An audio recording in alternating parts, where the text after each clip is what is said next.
Hello student, आज हम पढ़ेंगे 6 अंक पर आधारित प्रश्न। तो 6 अंक पर आधारित प्रश्न का अर्थ क्या है कि अधिकांश प्रश्नों का आंसर 6 होगा। जितने भी आज हमने टॉपिक लिए उनका सभी का आंसर 6 होगा।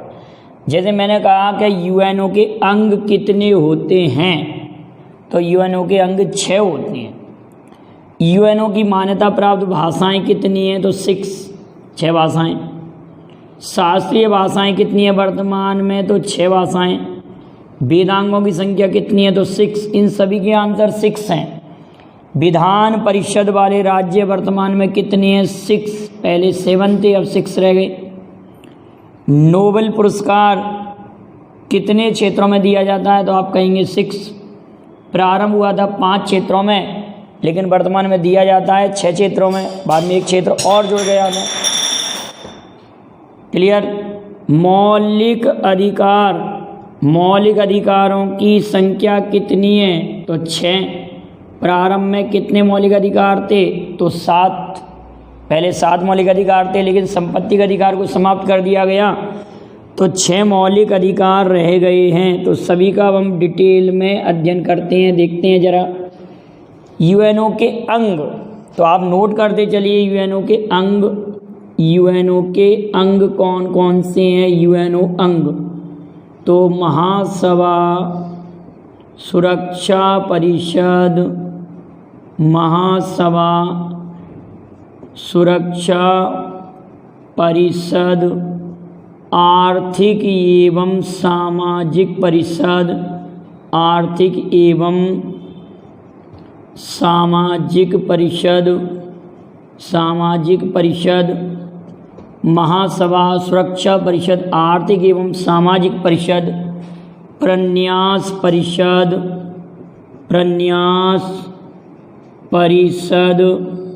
इसके बाद में अंतर्राष्ट्रीय न्यायालय, अंतर्राष्ट्रीय न्यायालय ICJ, international court of justice, और सचिवालय, सचिवालय। तो ये यूएनओ के हमारे 6 अंग होते हैं।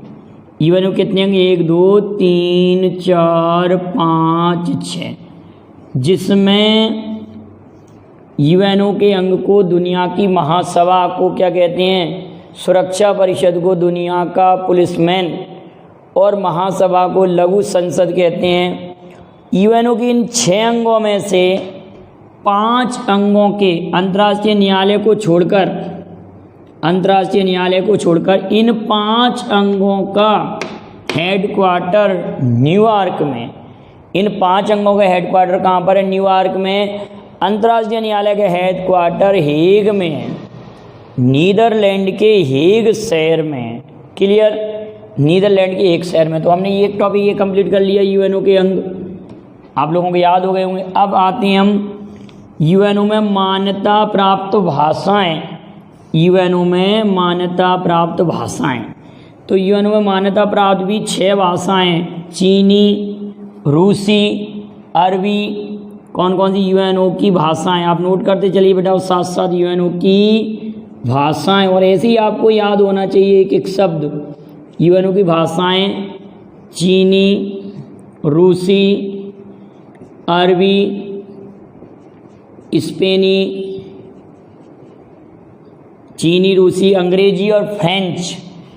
अंग्रेजी और फ्रेंच, अंग्रेजी और फ्रेंच, ये 6 यूएनओ में मान्यता प्राप्त भाषाएं। चीनी, रूसी, अरबी, स्पेनी, अंग्रेजी और फ्रेंच, 6 मान्यता प्राप्त भाषाएं हो गई। अब शास्त्रीय भाषा की बात करते हैं। तेलुगु, तमिल, कन्नड़, मलयालम। शास्त्रीय भाषाएं भी हमारे पास कितनी हैं, शास्त्रीय भाषाएं भी 6। संस्कृत, संस्कृत, तेलुगु, तमिल, कन्नड़, मलयालम, तेलुगु, तमिल, कन्नड़, मलयालम, और लास्ट है आप लोगों के लिए ओडिया। ओडिया 1 2 3 4 5 6। तो आप ये कमेंट करेंगे कि इन भाषाओं में पहली मान्यता प्राप्त शास्त्रीय भाषाएं कौन सी थी। इनको कहते हैं हम क्लासिकल लैंग्वेज। तो क्लासिकल लैंग्वेज वह लैंग्वेज होती है जिसका लगभग 3000 से 2500 से 3000 वर्ष पुराना लिखित साक्ष्य मिलता हो, ऐसी भाषाओं को शास्त्रीय भाषा कहते हैं। तो भारत में 1 2 3 4 5 6 लैंग्वेज को शास्त्रीय भाषाओं का दर्जा प्राप्त है। आप ये कमेंट करेंगे कि भारत के शास्त्रीय नृत्य कितने हैं और उनके नाम लिखेंगे।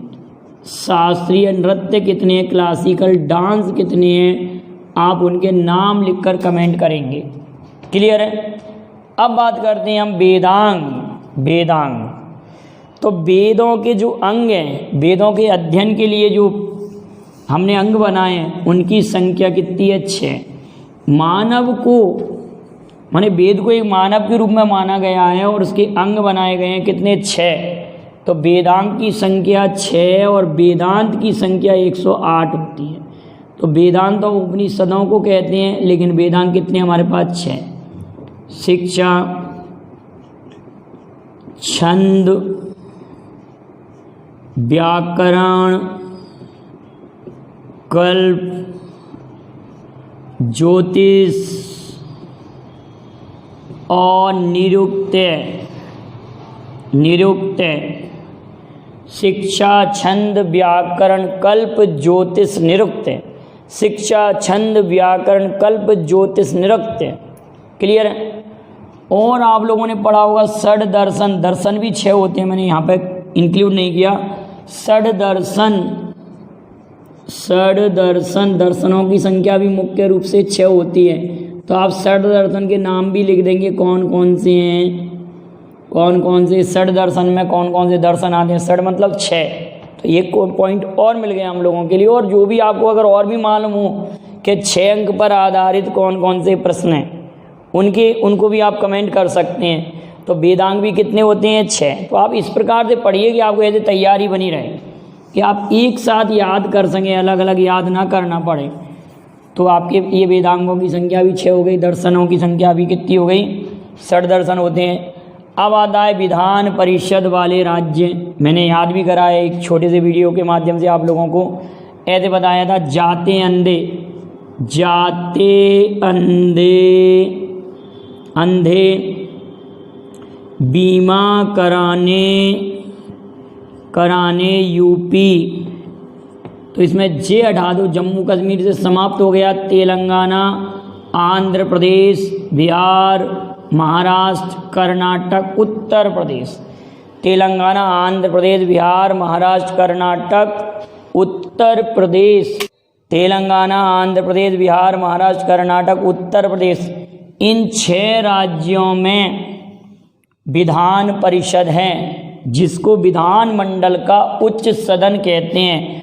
तो विधान परिषद वाले राज्य भी हो गए। अब हमारे पास 6 पॉइंट है। 6वां पॉइंट है नोबेल पुरस्कार के क्षेत्र। तो नोबेल पुरस्कार के क्षेत्र में ऐसे याद कर सकते हैं, शांति के क्षेत्र में नोबेल पुरस्कार दिया जाता है, रसायन शास्त्र के क्षेत्र में नोबेल पुरस्कार दिया जाता है, भौतिकी के क्षेत्र में नोबेल पुरस्कार दिया जाता है, चिकित्सा विज्ञान के क्षेत्र में नोबेल पुरस्कार दिया जाता है, और साहित्य के क्षेत्र में नोबेल पुरस्कार दिया जाता है। प्रारंभ में 1 2 3 4 5 क्षेत्र थे। 6वां क्षेत्र अर्थशास्त्र 1968 में जोड़ा गया, लेकिन पहली बार 1969 में 1968 में जोड़ा। 1969 में पहली बार अर्थशास्त्र का नोबेल पुरस्कार दिया गया। और आप ध्यान रखना, शांति का नोबेल पुरस्कार नॉर्वे में दिया जाता है और शेष दिए जाते हैं स्टॉकहोम में दिए जाते हैं। ठीक है ना। स्वीडन के स्टॉकहोम के कंसर्टन हॉल में दिए जाते हैं। स्वीडन के स्टॉकहोम के कंसर्टन हॉल में दिए जाते हैं शेष। और शांति का नॉर्वे के ओस्लो संसदीय भवन में। क्लियर है। शांति के नोबेल पुरस्कार कौन याद करेगा, क्या मतलब कैसे आप याद करेंगे, नॉर्वे और शेष स्वीडन, ऐसे याद हो जाएगा। तो नोबेल पुरस्कार के क्षेत्र हो गए। अब बात आती है मौलिक अधिकारों की संख्या भी 6 संविधान में मौलिक अधिकार किस देश के संविधान से लिए गए हैं? आप कहेंगे अमेरिका के संविधान से। किस देश के संविधान से? अमेरिका के संविधान से। जब संविधान बना था उस समय इनकी संख्या 7 थी। एक मौलिक अधिकार संपत्ति के अधिकार को हटा दिया गया है। तो कितने मौलिक अधिकार हैं एट प्रेजेंट? समता का अधिकार, स्वतंत्रता का अधिकार, शोषण के विरुद्ध अधिकार, धार्मिक स्वतंत्रता का अधिकार, संस्कृत एवं शिक्षा का अधिकार, संवैधानिक उपचारों का अधिकार। 1 2 3 4 5 6 7 संस्कृति एवं शिक्षा का अधिकार, संस्कृति एवं शिक्षा का अधिकार। इस तरह से कितने मौलिक अधिकार हैं? वर्तमान में 6 हैं। संविधान बना था उस समय 7 मौलिक अधिकार थे। संपत्ति के अधिकार को 44वें संविधान संशोधन द्वारा हटा दिया गया या निश्चित कर दिया गया और उसे 300 का में एक वैधानिक अधिकार बना दिया गया। इतनी बात आप याद रखेंगे। तो ये 6 अंक पर आधारित हमने क्वेश्चन लिए। आपको वीडियो पसंद आए आप लाइक शेयर जरूर करेंगे और आपको वीडियो कैसा लगा ये भी जरूर कमेंट करेंगे। तो इसी टाइप के और भी वीडियो मैं आपको लाने के प्रयास करूंगा। Thank you very much. जय हिंद, जय भारत।